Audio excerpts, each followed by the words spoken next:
సూర్యాపేట జిల్లా మేళ్లచెరువు మండల కేంద్రంలో శ్రీ స్వయంభూ శంభు లింగేశ్వర స్వామి ఆలయంలో ప్రత్యేక పూజలు నిర్వహించారు మంత్రి ఉత్తమ్ కుమార్ రెడ్డి. మంత్రికి పూర్ణ కుంభంతో స్వాగతం పలికారు ఆలయ పండితులు. బీఆర్ఎస్ ప్రభుత్వం హుజూర్నగర్ నియోజకవర్గాన్ని ఇండస్ట్రియల్ పార్కుగా అభివృద్ధి చేస్తామని మోసం చేసిందన్నారు. 5 ఏళ్లలో బీఆర్ఎస్ ప్రభుత్వం 6 లక్షల కోట్ల రూపాయలు అప్పు చేసిందన్నారు. అప్పు చేసి కట్టిన కాళేశ్వరం 3 ఏళ్లలోనే కూలిపోయిందన్నారు ఉత్తమ్.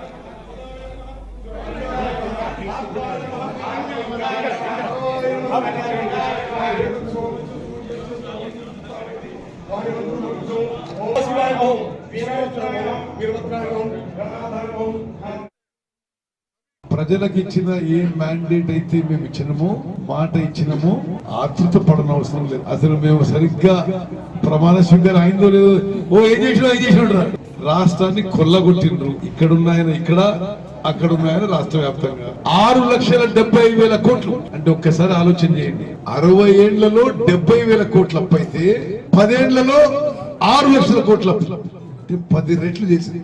మరి ఎక్కడికి పోయినా అంటే అన్నిటికీ కక్కుర్తి, స్వాహ.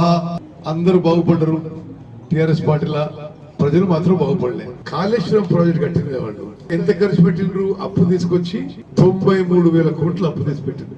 అప్పుతో కట్టిన కాళేశ్వరం ప్రాజెక్టు కట్టిన 3 ఏళ్లకే మునిగిపోతుంది.